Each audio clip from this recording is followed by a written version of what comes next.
Good morning, everybody. Thank you for giving up some of your time this weekend to be with us. Really appreciate it. My name's John Palman. I'm one of the coordinators for the North East Corner Club. Going back to May last year, we did, as a club, we did our first online Zoom event for the province, which was an Ask the Exec meeting. We've basically come full circle. So like literally 12 months later, we've now got to meet the exec on Zoom, and hopefully, fingers crossed, we might be able to start doing some face-to-face in-person events in the not too distant future.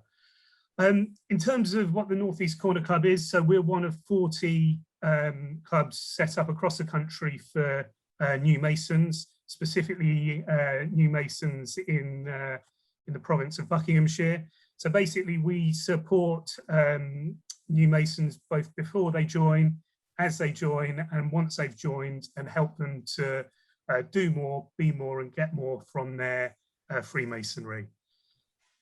In terms of the agenda this morning, so I'll pass over to Steve very shortly to talk through just some of the etiquette for the meeting itself.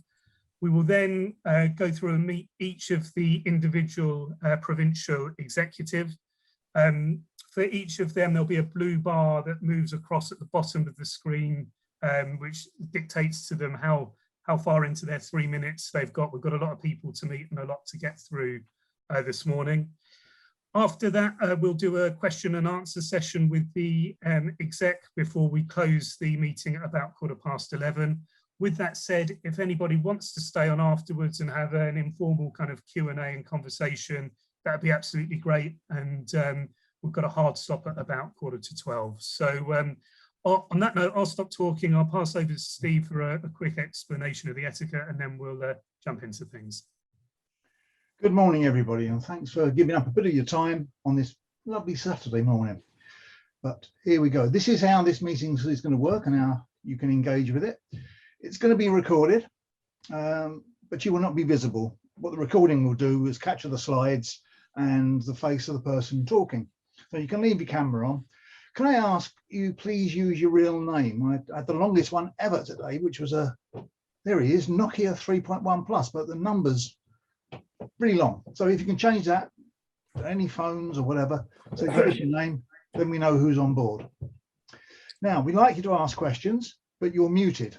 So how do we do that? Well, there's a chat button at the bottom of your screen, and if you just click that, give the chat into the chat room, let everyone see the question, and Mark, member of the NECC, will administer that, and we'll have answers to those questions later. If you're using a desktop, it's best if you use side-by-side viewing full screen. You get a better experience that way. Only presenters or co-hosts will be talking, so you'll be muted during the whole meeting. Yeah, looking around, I can't see anybody that isn't muted, and you'll come off mute if you've been invited to ask questions. And as we always say, normal Masonic etiquette will apply to this meeting, and that is be respectful and play by the rules, please. And I now hand over to, I believe, John King. Thanks, Steve. Good morning, everybody. The NECC has provided us all with a wealth of information over the last 18 months. The team under grey laws have worked tirelessly with the aim of keeping those waiting to join us interested, whilst managing to impart a daily advancement in Masonic knowledge to existing members. I really would like on this occasion, on your behalf, to thank them for the dedication, time, and that splendid achievement. Well done, Team NECC. Over the summer, the Zooms will now decline, and the team, as John has said, will turn their attention to visiting lodges and helping to welcome our new brethren into the province. The Zooms will be back, but not for a while, and it will form a part of the North East Corner Club's overall offering. So on with the presentation. I would now like to hand over to our Provincial Grand Director of Ceremonies, Bill Smithson, who keeps us all on the straight and narrow. Bill. Good morning, John, and thank you. The North East Corner Club, as we know, is the foundation of Freemasonry. as this morning testifies, and this North East Corner Club lays preparation plans for prospective and new members as they begin their Masonic journeys. So apart from stating the obvious, it highlights a key word for me as Provincial Grand Director of Ceremonies: preparation. One of my main duties as DC is preparing, coordinating and directing ceremonies. And like everything in life, if you have the chance to prepare, you have more chance to succeed. Throughout each Masonic year, lodges invite a new master to take over the management of that lodge at a meeting of installation. These meetings are generally attended by the Provincial Grand Master or his executive of Deputy Provincial Grand Master or Assistant Provincial Grand Masters, often referred to as chains as the distinguishing element of their regalia, along with the acting senior and junior Provincial Grand Wardens. Each of these meetings require support via myself, a Deputy Provincial Grand Director of Ceremonies, or an escort acting on my behalf. So it's my duty to ensure these provincial representatives are looked after by an appropriate DC, who supplies them with useful lodge information and specifics to each particular meeting. Each of these escorts are chosen on a rolling biannual schedule and all require teaching and guidance to make sure of a consistency that the executive can rely on. Each year culminates with the flagship Provincial Grand Lodge meeting at Freemasons Hall, where Officers of the Year are invested and appointments and promotion bestowed on worthy recipients. This is the major event for any Provincial Grand Director of Ceremonies, along with the Provincial Grand Secretary, who prepare, rehearse and execute the order of procedure, and this takes months of build-up. There are also team visits and special awards which make memorable evenings celebrating milestones for both lodges and individual members that require support and planning. And very much like a master of ceremonies at a wedding, the DC controls the formality of meals after the ceremonies, known as festive boards. And it's my job to guide the master through the wine takings and formal toasts. One of the greatest pleasures of the job is meeting brothers from across the province and watching their personal development, knowing that wherever you go, you'll always receive a warm welcome and an appreciation of your visit. One of the main challenges of the role is trying to hold on to the reins of the Provincial Grand Master, who along with his provincial executive dedicates so much time in the pursuit of improvement. I really hope you get some understanding this morning of what goes on behind the scenes, and who knows, someone on this meeting will go on to join the provincial team, and in the future, maybe even Provincial Grand Master himself. Thank you for listening to this, and I hope you enjoy the rest of the meeting. Fantastic. Thank you very much, Bill. Appreciate that. So next we'll go over to Derrick Ardron. Derrick is the Assistant Provincial Grand Secretary. An interesting fact, Derrick actually isn't an old boy of the grammar school and would have joined Hugh if it wasn't for Don Varney directing him otherwise. Over to you, Derrick. Good morning, everyone. Interesting where Bill started, because my role is to support the activities that Bill has just described by preparing the data. So I'm a backroom boy.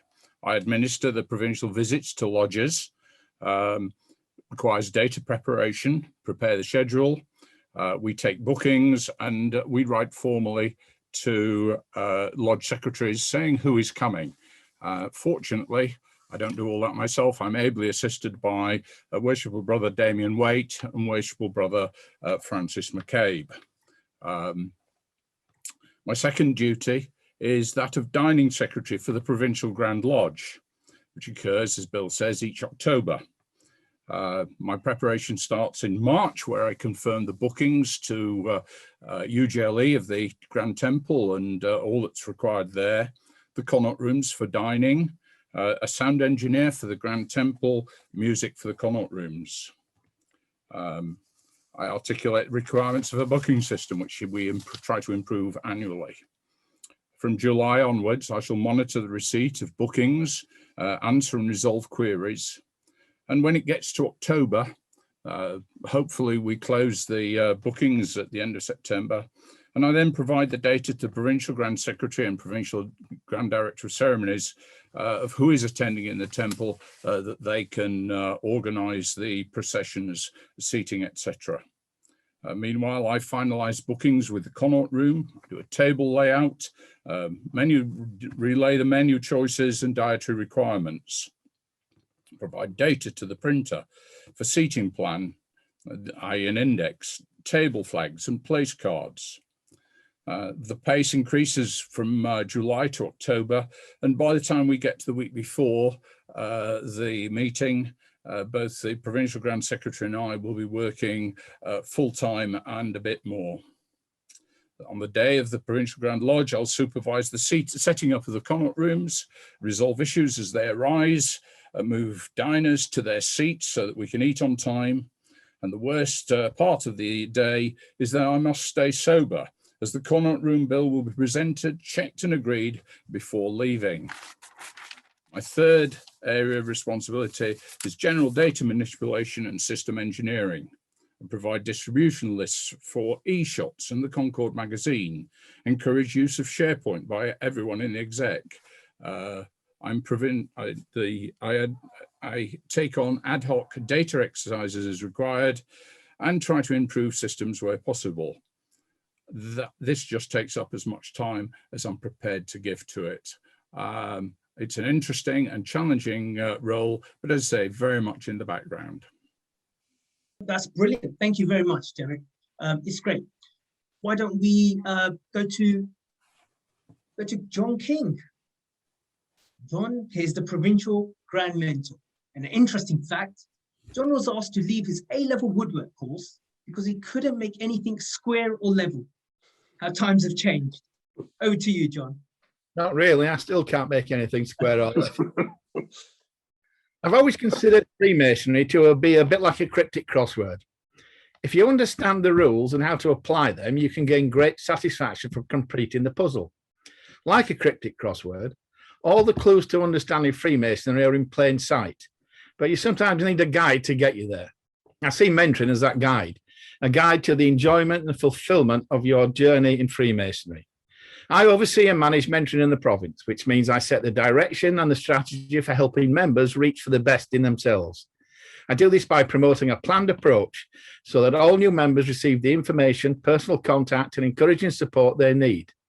I also know that the more experienced members need support as well, which is why we encourage all brethren to be part of the North East Corner Club and participate in the members' pathway. I work with individual lodges to make weaker lodges strong and strong lodges stronger. And I focus on 4 key areas: inducting people, bringing new members into the province, engaging with them in the development of everyone in the craft by helping them with materials, digital information in the North East Corner Club, sustaining them by maintaining their interest after becoming Master Mason and going through the chair. And fourthly, by promoting the lodge environment that champions continued membership by interaction, learning and fun. I've developed support and guidance material which helps to deliver in these 4 areas. And with the use of the members' pathway, I encourage all lodges to plan their way to success. One of the greatest assets we have as a province is the North East Corner Club. And the work Grey Laws and his team do there creates living mentoring within the province. No matter what hue of blue you are, the NECC will have something for you. These days, although retired, I'm pretty much a full-time Freemason. In the mornings, I deal with admin, planning and various projects I'm involved in. Pre-COVID in an afternoon, about 3 or 4 times a week, I would have been heading to a meeting. I became interested in mentoring when I found out how much I had missed out on. I decided that if I could help create an environment where others gained an understanding of Freemasonry quicker than I did, that it might help engage those who otherwise would leave the craft. I like to talk to new initiates immediately after their initiation and explain some of what has just happened to them, and then get them out visiting as soon as possible. What I enjoy most of all is seeing newer brethren begin to understand and enjoy their Freemasonry. My greatest challenge is communication. Sending someone out to communication information is only 50% of the equation. Real communication is getting people to read that communication and act on it. This is still my #1 challenge. And my personal challenge is refusing roast potatoes and pastry at our festive boards. I think it's over to Marco. Thank you, John. That's fantastic. Good morning, everybody. I've got the pleasure now to introduce you to Mike Clanfield, the Provincial Grand Charity Steward. He has been a Freemason for 30 years. And one interesting fact about him, he was interviewed by Amelia Fox to assist in her new series, In the Footsteps of Killers. Over to you, Mike. Thank you very much. Good morning, everybody. Those who join Freemasonry have charity as one of their main aspirations, and each of the 114 lodges spread over our province have a lodge charity steward with a particular responsibility for all aspects of charity. As the Provincial Grand Charity Steward, I have the responsibility to encourage and advise those lodge charity stewards on charity and fundraising initiatives in order to generate funds for charitable causes and for the care of the needy. In addition, I also encourage them to develop and maintain good relationships with their lodge members and other charity stewards. At the province, we are always looking how to raise the profile of Freemasonry, and this can be achieved by building relationships with local charitable organisations and by fundraising by local charity events and initiatives. Once funds have been raised, I need to ensure that the lodge charity stewards are aware of how to manage the distribution of their charitable funds, and of course all the necessary administration that goes with it. It is important for me to develop and maintain a good relationship with charity stewards, and I do this by participating in face-to-face meetings and presentations, workshops and training. I work closely with the Provincial Grand Almoner, who is reactive to benevolence matters, whereas I am more proactive dealing with charity matters. And of course, these two virtues are very closely related. I also report and assist the Provincial Executive on charity issues. How much time does this take? Well, I have several emails, phone calls on most days, like the rest of us, to provide guidance and assistance. And of course, now we've had all these Zooms to take up time with not only members of the province, but also charities. I also attend several Masonic meetings a week during the normal course of my Masonic activities. In addition, I attend a national charity steward seminars around the country and regular visits to the Masonic Charitable Foundation headquarters in Great Queen Street in London. What I like most about my role is the opportunity to thoroughly immerse myself in charitable matters, seeing firsthand how grants can impact on those most in need, being able to meet so many charities and the people behind the charity, from the very small ones to the larger ones. One of the hardest challenges for me is deciding on which of the many deserving charities receive grants. And the other challenge is always having a full diary to fit it in. Charity is the distinguishing characteristic of a Freemason's heart, and this, of course, makes my role that much easier. Thank you. Thank you very much, Mike. So our next speaker is the Provincial Grand Almoner, Stephen Knight. He has been a Freemason for 34 years and is also a keen follower of Great Western steam locomotives. Over to you, Stephen. That doesn't mean to say I chase railway trains, I just like to look at them. One of the core values of Freemasonry is to look after the welfare of all Freemasons and their families. And I'm part of that support group. To look after the welfare of people, we need to have funds. And I have two large funds on which I can draw to help relieve distress of all necessitous Freemasons. My main charity is called the Masonic Charitable Foundation, which is based in London. And they have been working from home during the last COVID crisis, but we've managed very successfully to get a large sum of money to Buckinghamshire Freemasons to support them during difficult times during this present pandemic.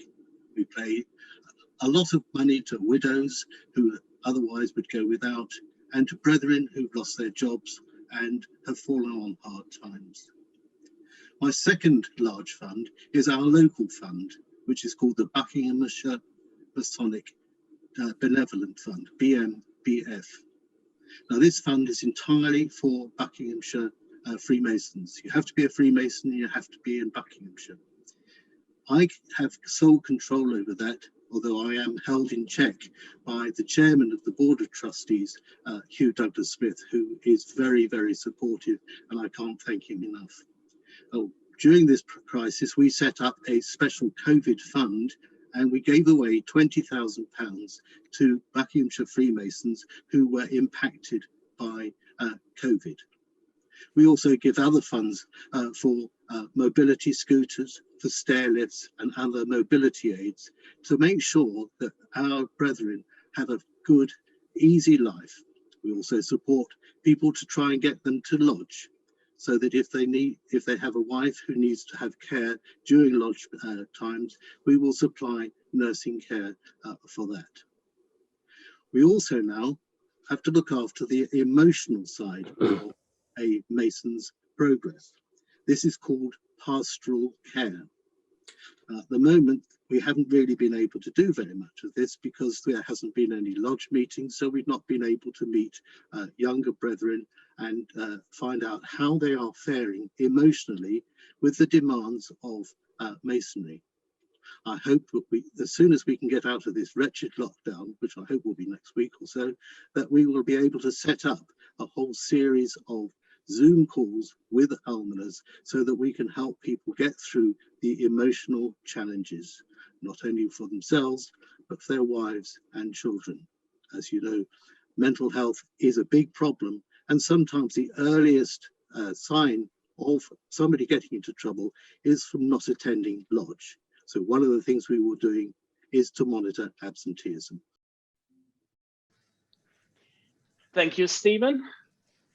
I now introduce you to Warren Gell, who is the Provincial Grand Registrar and has been a Freemason for 19 years and a member of 4 lodges.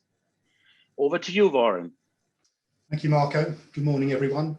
I became the Provincial Grand Registrar last October, and my office involves 3 main jobs: Adelphi, helipad, and the provincial office. But all 3 requires safely maintaining and processing your personal data. Adelphi is the name of the database used by United Grand Lodge of England, and it contains a lot of information such as title, honours, name, address, email, telephone number, mobile phone, lodges and chapters of which you belong and you have resigned from in the past, and also offices that you hold in your lodges, chapters, and the province. If there's any change in your personal data, I will update Adelphi. Helipad is the Buckinghamshire Online Provincial Directory or information system, and I am responsible for maintaining the personal data on it. If you register, your application will come to me to process and hopefully approve. And once registered, if you change any of your personal information, that will come to me, I will process it, and I will update Adelphi at the same time. I attend the provincial office to collect paperwork and return processed paperwork, which involves annual returns, Form Ps, and installation returns. With the annual return, I check to see if a secretary has made any manual amendments of which I wasn't previously aware, and take that up if necessary. With the Form P, I need to very carefully input the personal data onto Adelphi, and for initiates, record the Grand Lodge reference number allocated. The Form P is then sent to Grand Lodge for processing. With the installation return, I will note Adelphi of all the new lodge officers, or as the case may be, continuing lodge officers. In October, following the annual meeting, I will note Adelphi of all the members receiving appointments and promotions. Nowadays, forms BP1 are sent electronically to the registrar, and the BP1 is completed if there is a change in circumstances, and I update Adelphi accordingly. In terms of time, I monitor my emails and helipad constantly throughout the day, 7 days a week. My predecessor estimated he spent between 25 and 30 hours a week in the role, although during lockdown, of course, there's not been so much work for me to do. I enjoy being part of the provincial team, being able to help out and learning in more detail precisely what the executive does. A challenge is to keep everyone's data accurate and up to date. And in September, following the big day, hopefully I'll have quite a few Forms P to process. Thank you, Warren. Our next speaker has been a Freemason for 43 years and a founder member of the Metropolitan Grand Stewards Lodge. So please welcome Barry Sparks, the Provincial Grand Secretary. Over to you. Thank you, Marco. My duties as Provincial Secretary are many and varied. Obviously, I'm the Secretary of the Provincial Grand Master, and I take minutes at all executive meetings when required. But this is a small part of my responsibilities, as I also oversee the running of the province under, of course, the guidance of the Executive, and I thank them for their support. There are two important events that I'm involved in every year, like Derrick, and they are both connected. The first appointments and promotions, which take place around the April time, and after that, the Provincial Annual General Meeting in London, which is always on the fourth Monday in October. As you can imagine, they are both very time-consuming. In between, the Provincial Office is there to answer all queries and requests that the brethren have, be it from secretaries or individual members, and these can be many and varied. They range from disciplinary cases to questions about the Book of Constitutions, updating lodge bylaws, applications of Grand Lodge certificates, dispensations, of which there were many during the pandemic, long service awards, some of which I have the pleasure of presenting, foreign joiners, and brethren wanting to visit lodges abroad, many other questions. The office also has to check all summonses that come in, so it's important that we receive them for every meeting. This obviously keeps me and the office very busy with 117 lodges and nearly 3,000 members. I'm supported by Grand Lodge and their registration team, and I have a very good relationship with them. In fact, I couldn't do without their wisdom and knowledge. I would like to take this opportunity to stress that any queries that you have should always go through the Provincial Office and never direct to Grand Lodge. We are your liaison point. It's not all work, though I do get some time for play. As Provincial Secretary, I'm privileged to be in an exclusive club. The country is divided up into different geographical groups, and Buckinghamshire is part of a group of 17 provinces. Under normal circumstances, without COVID, they will all have an annual general meeting, and the Provincial Grand Master and I are invited to every one, as well as one or two of the Executive. Obviously, I don't attend them all in 1 year. I couldn't afford a divorce. But when I do, I'm treated almost like royalty, or like a Provincial Grand Master, which I suppose is the same, really. At the festive board, I'm seated with other provincial secretaries, and the camaraderie is excellent. Not only does it give us a chance to whinge about our Executive, but also to compare and discuss the common problems and challenges that it becomes apparent we all share. When I took over from Tony Robertson, he said that the Provincial Grand Secretary was the best job in the province, and after a few months, I thought he was mad. I was being bombarded with so many questions, and I just didn't know half the answers. But now I must agree with him. It's one of the most important and rewarding jobs there is, and all my fellow provincial secretaries agree. Some of you may already know, but on October the 25th this year, I'm standing down, and Worshipful Brother Ian Bailey is to be installed as the new Provincial Grand Secretary. He's very experienced in his own right and has been Secretary of the Bucks Masters Lodge for the last 6 years, which has a membership of over 270. We've already been working together in the Provincial Office, and by October, I'm sure he will be up to speed. I wish him success in his new role, and I'm sure he will get as much pleasure and satisfaction out of it as I have. Thank you for your time. Thank you very much, Barry. And good morning all, I'm Dev. I'd like to introduce Dan Cole, the Provincial Grand Treasurer. Now, Dan played tennis at national level and remained undefeated against Tim Henman, making him a national treasure too. Take it away, Dan. Thanks, Dev, and morning, everyone. I qualified as a chartered accountant back in 1999 and naturally became treasurer of my mother lodge, Bourne End, shortly after going through the chair. I've carried on that role for the last 8 years, and that's ongoing. I first assisted the province in 2011 when I became treasurer of the BMBF. This is the Buckinghamshire Masonic Benevolent Fund, and it's one of the province's registered charities which supports Freemasons and their dependents, so those in distress or those who need short-term support, as Stephen mentioned earlier. Following on from that role, I became Provincial Grand Treasurer in October 2019. My key roles as Provincial Treasurer are managing the finances of the province and ensuring the province complies with the latest legislation, such as being registered for VAT and submitting quarterly returns.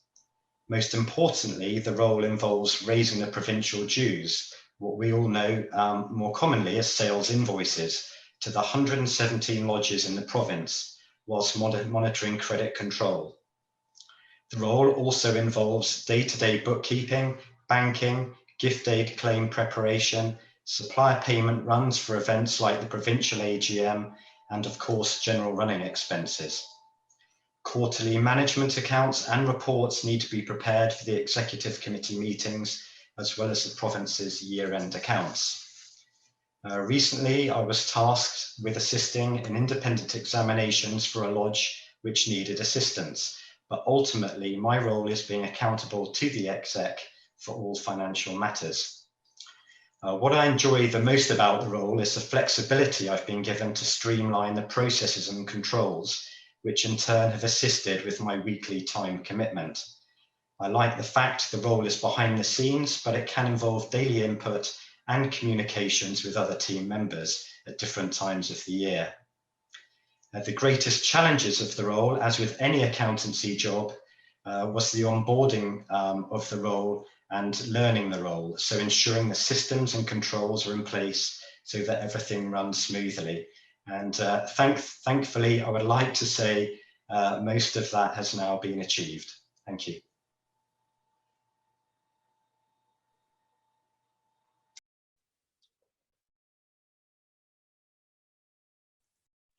If you're on mute. Thank you so much. Thank you, Dan. We're going to now move over to Peter Waterson, the Provincial Grand Chaplain. Peter collects and repairs mechanical watches and pre-digital cameras, so we're in good hands. Good morning, Peter. Good morning.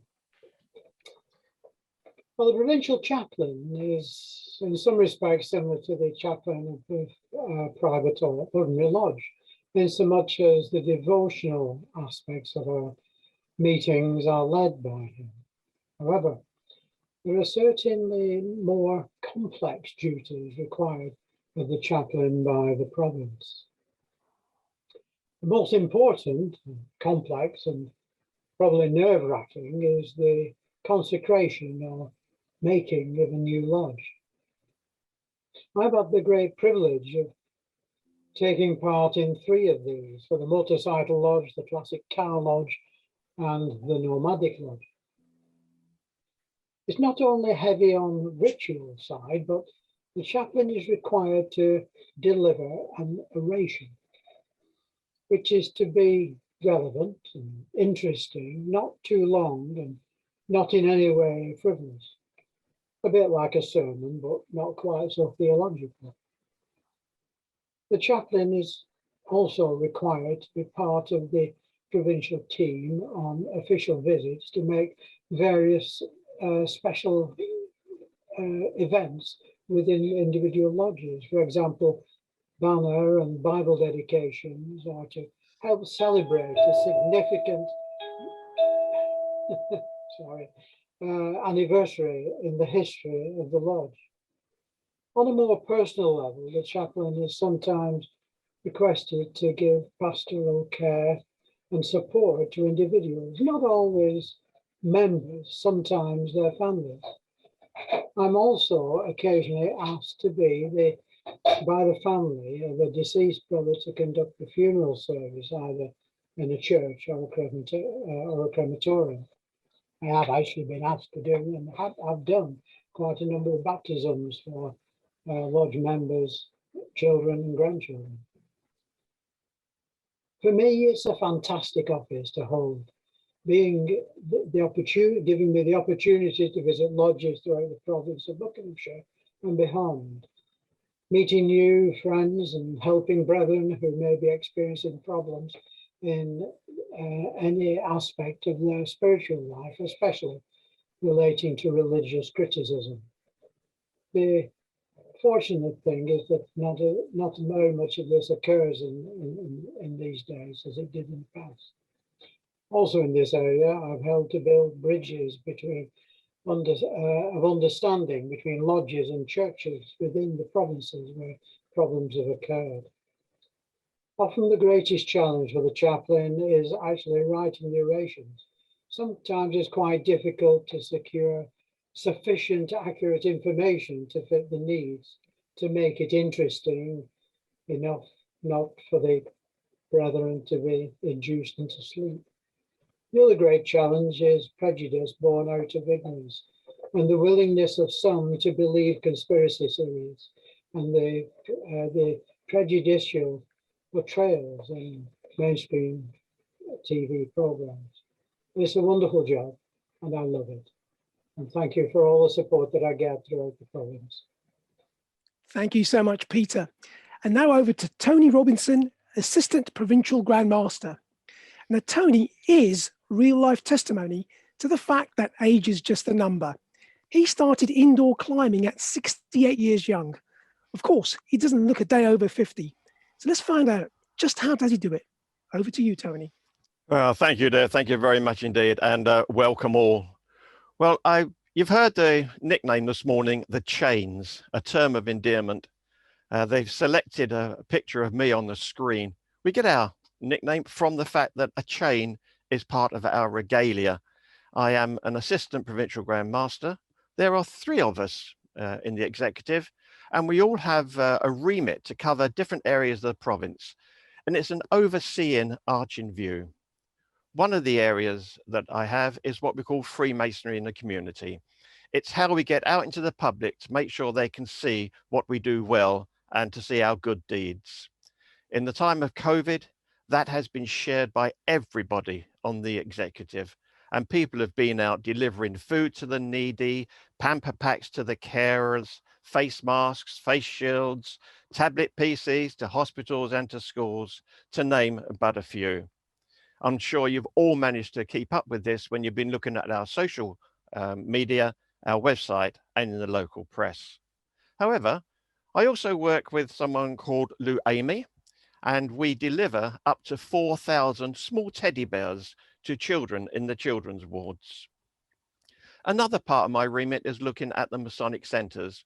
We have centres ranging from a room in a hotel, a village hall, and a large centre with several rooms and areas in it. This time in COVID, we have spent a lot of time making sure that the people that manage these centres are fully aware of all the COVID restrictions that are needed for these centres to reopen in what we hope will be the very near future. The other parts of my remit, which I thoroughly enjoy, are what we call special interest groups. I go with the fishing group, the shooting group, the bowls group, and the golf group. I do take part in all of them, although I've only ever caught 1 trout and I shoot more with my camera than I do with a gun. One of the great pleasures that I have is that I can mix my own personal interests with my Freemasonry. My wife, Jean, comes on many, many visits with me, and we're often found barbecuing at these events. I am a member of the Classic Car Lodge because I like tinkering with old cars, and I'm a member of the Motorhome and Caravanning Lodge, the Nomadic Lodge, and we in fact go away caravanning quite frequently. And the last area that I really deal with is our few Masonic gardens. We have gardens in hospitals, stations, and memorial gardens, maintained by local Freemasons and kept to a very nice standard, all with a little plaque somewhere saying, maintained by Freemasons. The job involves something every day of the week, and the thing I really enjoy is the variety of life that it gives me, especially during the COVID lockdown. Thank you, Nev. Wonderful, Tony. Thank you very much. And now over to Phil Blacknell, Assistant Provincial Grand Master. Phil was a rails bookmaker at Nottingham and Leicester races and Bedford and Warwick Greyhound tracks. Both a safe bet and a top man. Good morning, Phil. Good morning. Good morning, brethren, and thank you very much for your attendance this morning. Well, my prime responsibilities is to work with some of the provincial officers you've already heard from this morning. One of them, of course, is Stephen Knight, the provincial almoner, and I really have to congratulate him and his team of area assistants. They probably just had the busiest and most intense period since the Office of Provincial Almoner was introduced in the mid-90s. So I must congratulate them the way they've used the BMBF, the COVID fund, and the MCF to help all our brethren. They've done a fantastic job. One of the other provincial officers I work with constantly is Mike Clanfield, the provincial charity steward. Mike and I have regular discussions regarding the current 2021 festival, which has its finale at the end of October at the provincial meeting. We have also been involved in making applications to the MCF Community Fund, which has resulted in 2 large donations of over £30,000 to Bucks charities, namely the Milton Keynes Bus Shelter and Bucks Carers. And we have recently made an application for Bucks Mind, which is a mental health charity, for a similar amount. We've also made several successful applications to the MCF, and I've been successful again in receiving support for all the assistance the province gave to Bucks charities during the lockdown. You've already heard from John King, the provincial mentor, explaining his role and that of the North East Corner Club. John and I converse on almost a daily basis with a view to assisting lodges by making them aware of all the provincial support groups that are available to them. We spend a great deal of our time talking to and visiting lodges who may be experiencing problems with diminishing membership, and we receive many inquiries from lodge secretaries asking for solutions to situations which are causing problems in their lodges. One of my very first responsibilities was to revamp the North East Corner Club, and I would like to thank every member of Team NECC for giving me an easy life and making the North East Corner Club the undoubted success it is today. I also head up the Visiting Officer Scheme, which is designed to serve the province by having a representative attached to each lodge and to act in a proactive manner by focusing the members' attention on attracting and retaining membership and working closely with the lodge secretary, almoner, and mentor, and by being an effective communication channel between the province and the lodge. These responsibilities and all the other associated duties require daily attention. Communication and keeping in touch with is the most important, and receiving and dealing with lengthy phone calls and emails is an everyday routine. The challenge is to maintain a constant and undeterred enthusiasm for everything that improves the well-being of the province as a whole, to assist lodges to grow in a steady, progressive manner, for members to enjoy and engage in all aspects of Freemasonry, whether it be ritual, fundraising, assisting the local community, and therefore promoting Freemasonry as a worthy organisation, and to be there when members experience unexpected life-changing circumstances and need help. I get a big buzz when we see lodges positively react to our initiatives and take on board the provincial support groups we have formed. It's always been a delight to see more recent members demonstrate their enthusiasm by engaging in all forms of our activities. And the North East Corner Club team is a perfect example. When our PGM asked me to join his team some time ago, he told me it'd be like riding a stolen bike. And my challenge is to keep pedaling. Thank you, brethren. Thank you, Phil. This is Steve Bark here again, and I'm now going to introduce our Deputy Provincial Grand Master, a Freemason of some 32 years. Anyway, Hugh, over to you. Thank you, Steve. As the Deputy of the province, my role covers the 2 Masonic charities, the BMBF and the BMCF, where I'm chairman of the trustees. Additionally, I'm responsible for the provincial IT infrastructure and the provincial office, and all of that technology that we use across the province. This includes the provincial website, helipad, constant contact, and the monitoring of our membership statistics. Finally, the role of deputy also includes oversight of the appointments and promotions process, which, although with the automation that's happened over the last few years, I'm looking forward to being able to pass that on very soon.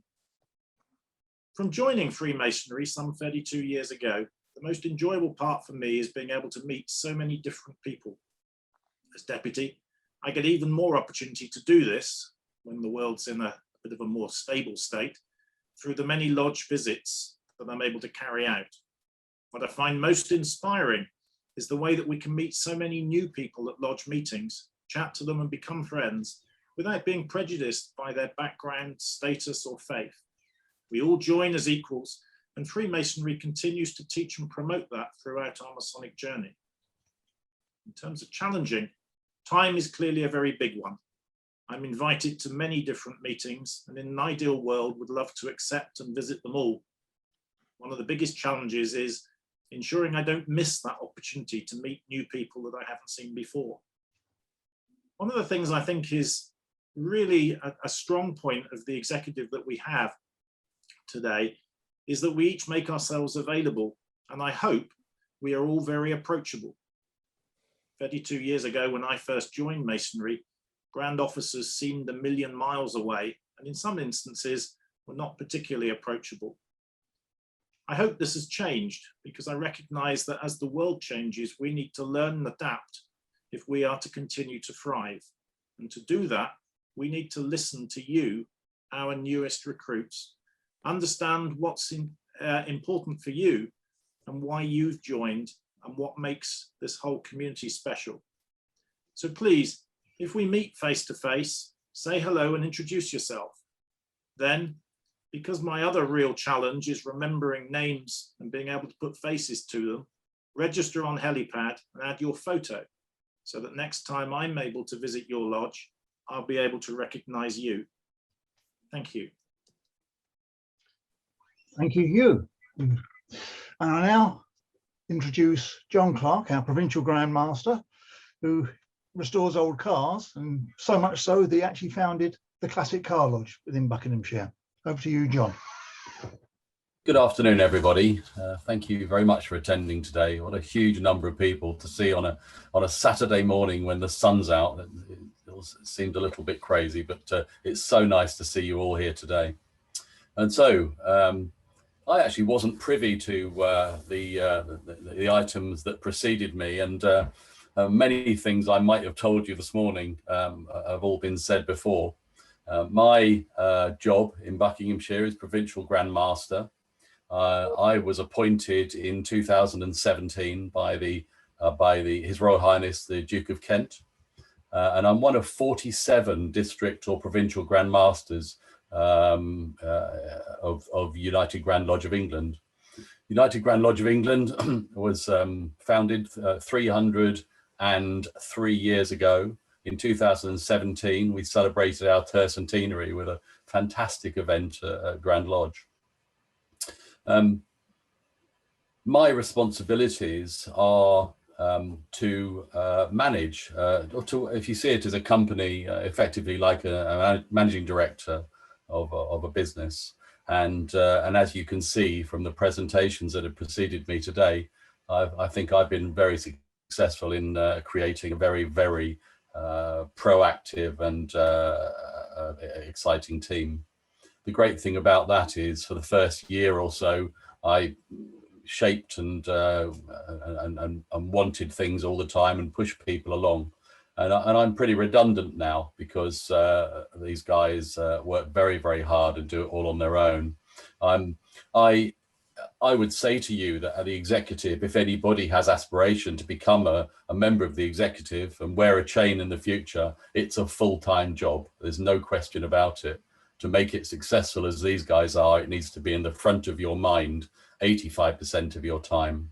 I'm just going to quickly introduce Graham Deering, who's the Grand Superintendent in Buckinghamshire of the Royal Arch. And so my part of it is craft masonry and he's the Royal Arch. And if you could just take a minute, Graham, to just say hello and thank all your team also for attending today.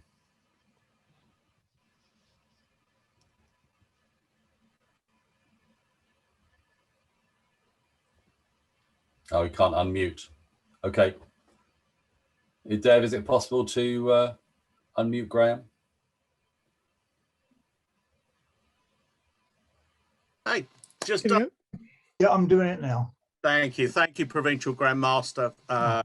And firstly, yes, thank you to my team for turning up and supporting the craft. it is important. The link between the Royal Arch and the craft is not just national, but certainly locally. The Holy Royal Arch, or chapter as we know it, is the continuation of craft masonry. And whilst we're talking about craft this morning, it is important just to acknowledge that, you know, masonry is a journey of discovery, not just for yourself, but a discovery of masonry. And the Royal Arch is there to answer those amazing amount of questions that we have as we go through masonry. Doesn't need to be a speedy journey. You don't need to rush into the Royal Arch, but it is something that I would recommend for everybody. We also do have, I mean, the NECC team is legendary within masonry, not just in Buckinghamshire, but across the country as being one of the best. The Royal Arch now has one called the Royal Arch Vision Club, which more have been, you'll find out about later. But thank you, Provincial Grand Master, for allowing me a few words. And as always, you rock, guys. Well done. Really good. Thank you, Graham. I'm probably going to run over a little bit, so I do apologise for that, guys. Graham is my counterpart in the Royal Arch. We work very, very closely together. As an organisation, we quite often making high-level decisions together, and that works very, very well for us. The guys that you've seen present today are former provincial executive, and we meet quarterly in a meeting that usually takes about half a day to discuss the province and what we need to do. They have teams underneath them, such as our membership team. You saw the provincial almoner, the charity steward. They're all huge structural teams underneath each one of those roles. It would be interesting to work out how many roles there are in the province. It's probably a vast number, which I don't know. Since COVID started last year, prior to COVID, we had a lot of members waiting to come into Buckinghamshire, new members. And when COVID started, we had a huge surge in membership inquiries, mainly for the great work that we were doing out in the field, looking after food banks, carers, etc., etc. And we ended up with over 250 members waiting to come into the province at a time that we couldn't initiate anybody. And I do apologise to all of you for that. There's really very little we can do. We do have planned a very major event for the 12th of September this year, which is a Sunday, where if people want to, they can be initiated at Grand Lodge, Freemasons Hall, which is the most beautiful Art Deco building I've ever seen. And it's an absolute privilege to be there. And we have some amazing entertainment planned, and it's a once in a lifetime event. So if you're not on the list to go, then please get yourself on the list, talk to the lodge that you're joining or wanting to join, and make sure they get you up there so you can do that one thing, which will be something that certainly any other initiatives in the past will not have had the opportunity to do. I was asked to say, what's the thing I love most about Freemasonry? The truth is, I suppose, once I sat next to an old chap who was 92 years old. I was there on an official visit, sat down next to him. He was very quiet, didn't say very much. And I take the opportunity to interrogate people. So I was determined to find out all about him. And it turned out he was a Lancaster pilot in World War II. And he was the most amazing character and told me some amazing stories. And these sorts of people, you never know who you're going to sit next to at one of our dinners, and how much you're going to enjoy these people's company and friendship going forward. And some of our older members really do have some amazing wealth of experience, and we think we know it all at 30 and 40. But what I've discovered at 60 is that at that stage I knew nothing. So and I'm grateful for their friendship for all these years. So that's the bit I love the best in masonry. It's the group of friends, really. The challenges going forward, as we've already discussed, are COVID and where we'll be. It's very much roulette, isn't it, at the moment, about where we'll be in a few months' time. But I am hoping that the big event on the 12th of September will go forward and be amazing for everybody. So I look forward to seeing everybody there. I'd like to thank the team for all the work they've done. I mean, they've really spoken this morning. What they've said is really the tip of the iceberg. I run 2 companies. This is the best team I've ever worked with in my life. Absolutely exceptional. Thank you.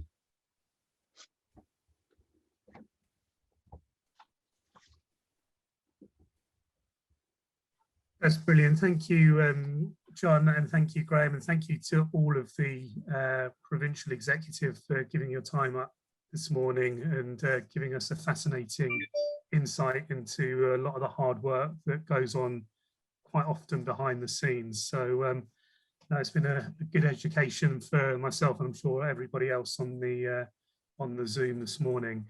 Unsurprisingly, as we've been going through, there's been a number of questions coming into the chat.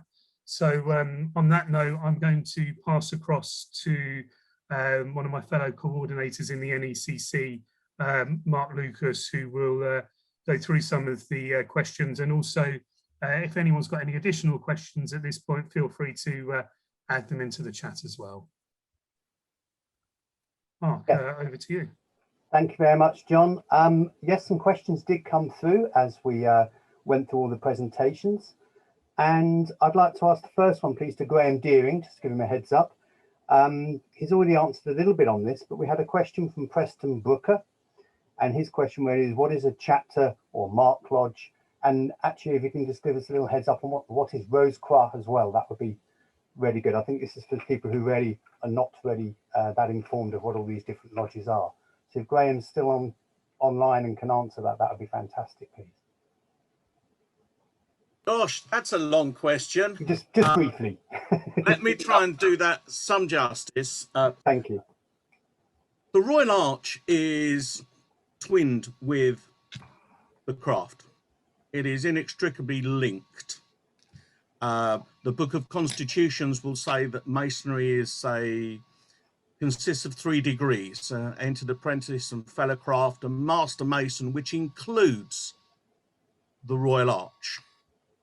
Many, many years ago, hundreds of years ago, the Royal Arch was actually part and parcel of the craft degrees. You would have it actually in your lodge ceremonies, but the meetings actually got a bit long. So they actually decided to split it up somewhat. So the Royal Arch stands alone. As I said earlier, it's the Royal Arch answers some of those questions that you find in craft masonry, which there are many. And when you join the Royal Arch, actually starts to give you a load more questions. But it is a journey of self-discovery, and one that 40 to 50% of all Freemasons in the country actually go and enjoy and take part in. Other side degrees in Masonry. There is Mark degree, which is administered out of Mark Mason's Hall. There is Rose Choir, which again is another side order. There is Knights Templar, there is Allied. There are lots and lots, Royal and Select. There are so many different side orders. The 2 main orders within Masonry is the Craft, Royal Arch, then Mark probably is the 3rd biggest. They all have ceremonies. They all have their own idiosyncrasies in ritual and regalia and are all enjoyable.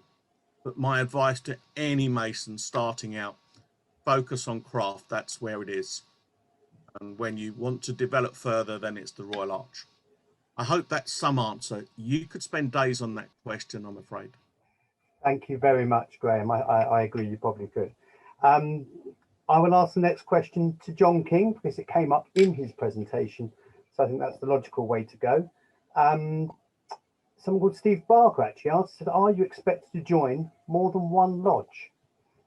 And if John King could answer that, that'd be fantastic. Yep, thanks for that. Hopefully people can hear me. Yes, yep. No? Yep. Okay, good. No, if you want to stay a member of just one lodge, that's entirely up to you. Joining other lodges is a matter of personal choice. You tend to start with your mother lodge, and then if you find a lodge you particularly like, for whatever reason, be it the ritual, be it the festive boards, the meals afterwards, whatever, then you've got an option to join. But you've always got an option to visit those lodges without joining them. So it really is personal choice.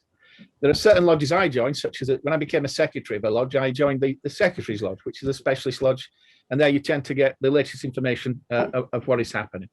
So the answer is, enjoy your Freemasonry. As Graham said, take your time, get through it at your own pace. You only want to stay in one lodge, that's fine. long as you stay in Buckinghamshire, we're very happy. Thank you. Thank you, John. Thank you for that. I've got a few more questions now relating to charities. So if our charity steward is still around, it'd be great if he could answer these. The first question from Will Lewis. He's asked, is charity just about donating money, or is it more than that? So I thought that was a very good question. And thank you, Will. I only had 3 minutes to cover my 3-hour presentation. Had I had longer, I would have probably explained that, yes, charity involves not only the financial side, but the giving of time. Charitable deeds can be looked at by our Freemasonry in the community team, who go out and paint old people's houses. As our Assistant Provincial Grand Master said, maintaining gardens and railway stations with promoting Freemasonry, Buckinghamshire Freemasonry, with small signs saying this is donated by Masons. So time is a charity, and if you have time and short of funds, then you can give charity by that means. I do look at the financial side, because the only way really we raise funds for our charitable organisation is through our members. We don't stand outside B&Q or Tesco with a tin and shake the tin like some charitable things. It's all done by those who give, and they give what they can afford. And it's not solely about charity, and it's not solely about finances. It's being a good person with a charitable heart. And that probably is the short answer that most people here would like to hear. lovely. Thank you, Mike. Just to follow up to that, I think you've answered one of the other questions in that as well, which is great.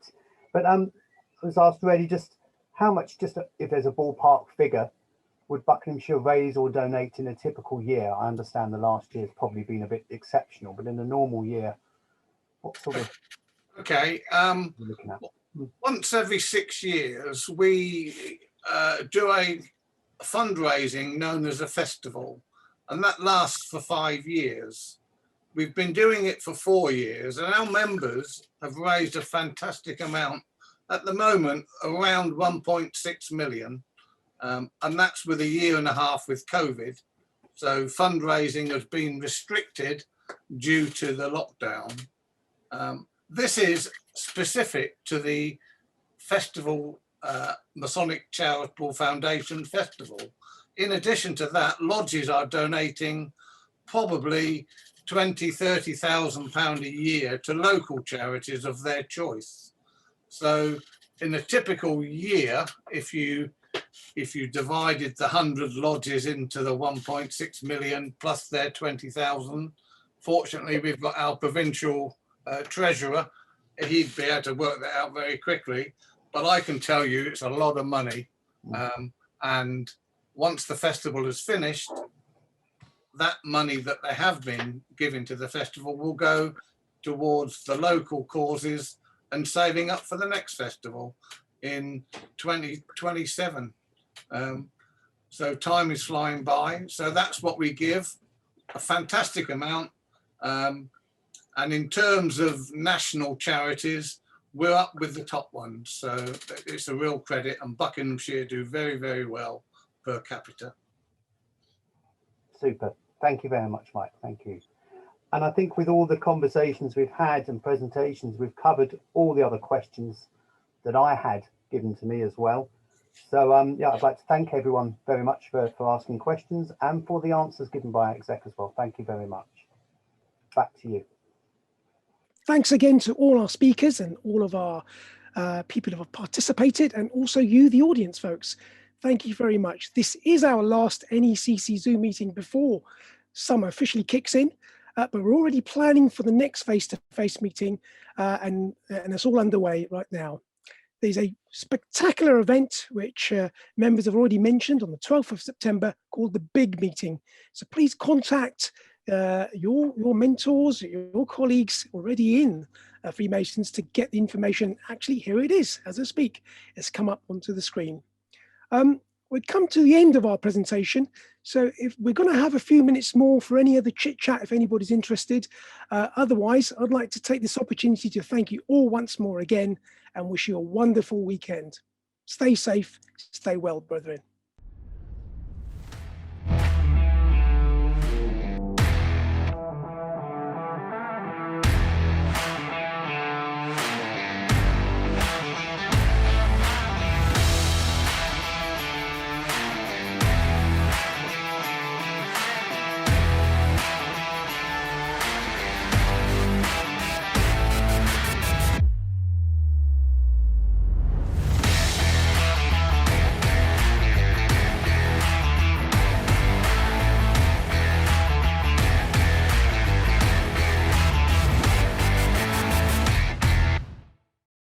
Graham Deering, are you still on the call?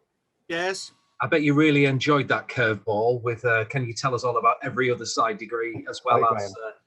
I just, yes. No. It's a really interesting point when you think about it. You know, there are all these names banded about Knights Templars and secret monitors, and they are all have Masonic links, and they're all fantastic in their own right.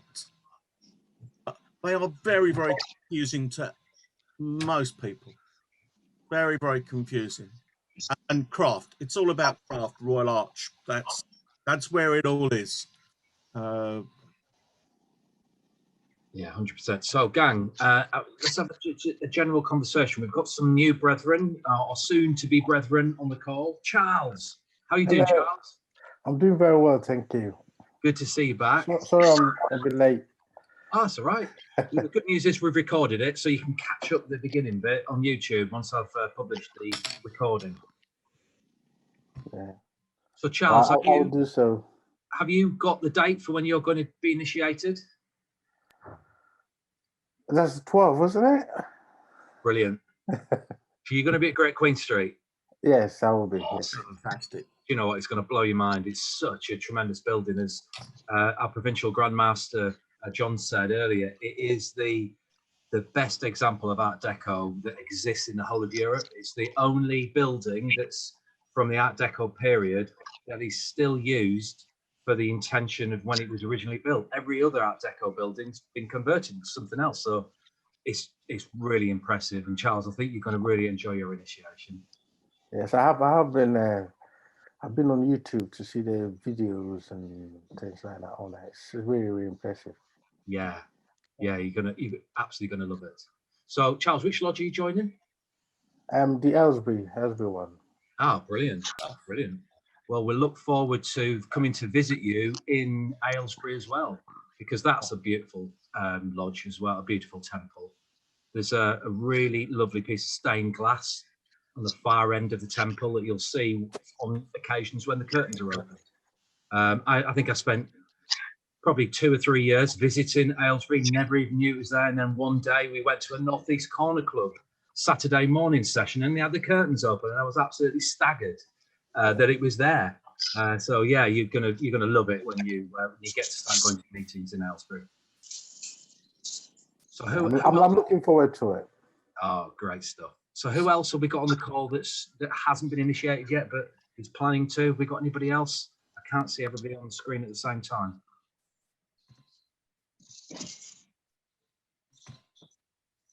Are we all expert? Are we all thinking that almost everybody who's on the call now has gone through their initiation? Yeah, pretty much so, Gray. Yeah. So I wondered, when we were putting this together, John, it was as a result of that survey that we did. Did you want to say a little bit more about that survey? Kind of what stimulated the whole thing? Yeah, every year I put out a survey to people who have been in the craft for about 5 years. And that is really to find out if they're missing anything in helping them develop and helping them enjoy the craft. Now, when you start getting the answers back, there became a common theme, is that people wanted to know more about the provincial executive, what it did. Did they just swan up and have a meal and walk in and out of the lodges, or is there more behind it? And I think what we tried to put on today was, there are a lot of roles in here. There's a lot of people who do a huge amount of work. To get my presentation down to the 3 minutes, I left out a part, which was I'm retired. And the Provincial Grand Master touched on it. I couldn't do this job the way I do it if I was still in full-time work. And we've got a lot of people on the provincial team that are still in work. And I actually hold them in awe. How they're able to hold down the work that they do within the team and still hold down a full-time job is just absolutely amazing to me.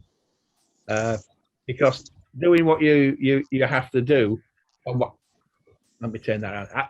If you do the job in a serious manner, it will consume your whole time. But we get there in a mix of those of us that retired and those in it. But that's how it came about. There'll be a 5-year survey going out again in October to the people that have been in for about 5 years ago. Okay. Brilliant. Excellent.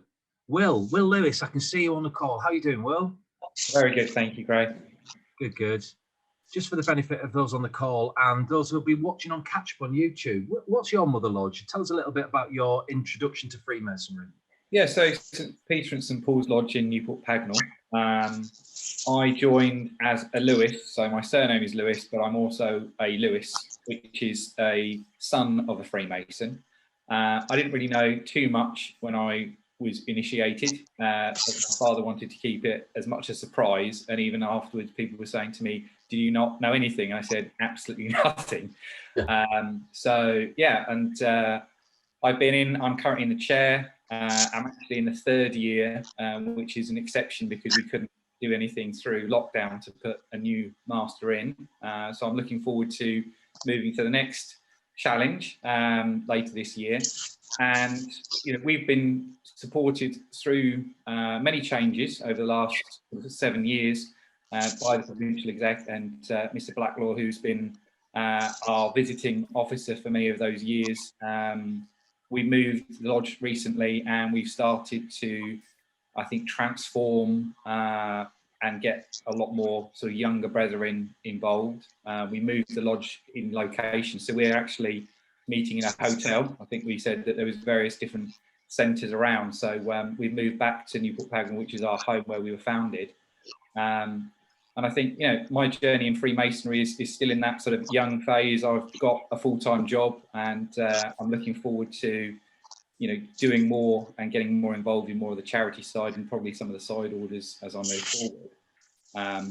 And I think it's really great to see the provincial executive, engaging and giving that opportunity for the newer members and yourselves with the North East Corner Club. So a great session, everyone. And yeah, look forward to more of these opportunities and also meeting more face to face.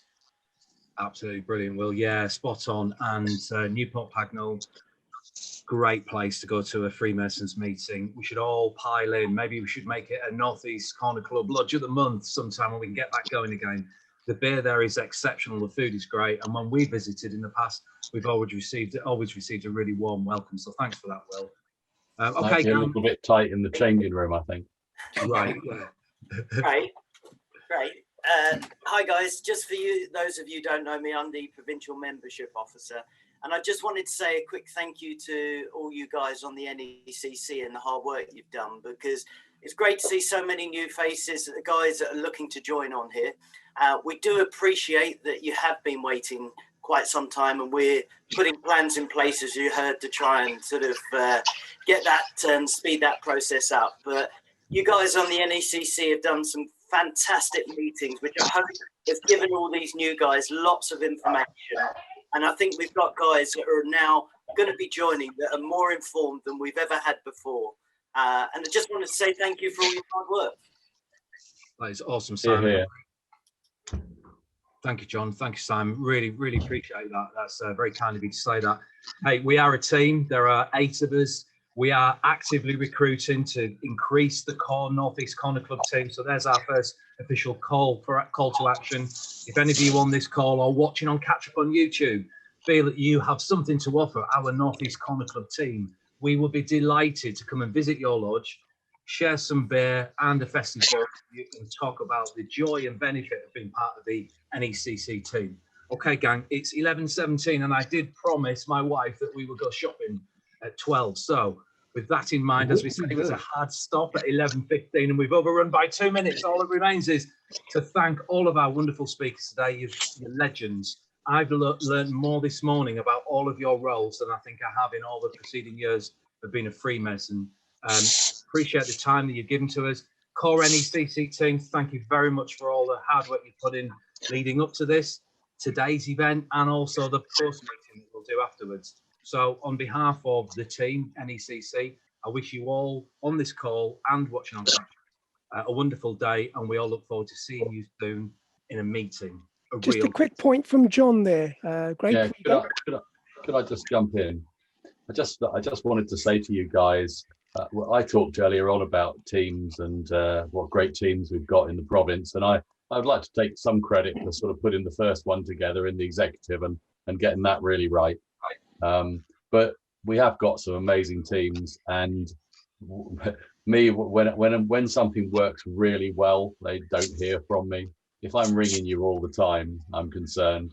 And your team, when we hear reports, as the membership team as well, two of the strongest teams in this province. And when we have our exec meeting now, which is once a week now, you just you get such praise from the guys, and what people like Mr. Blacklaw are like. They're not easy taskmasters, are they?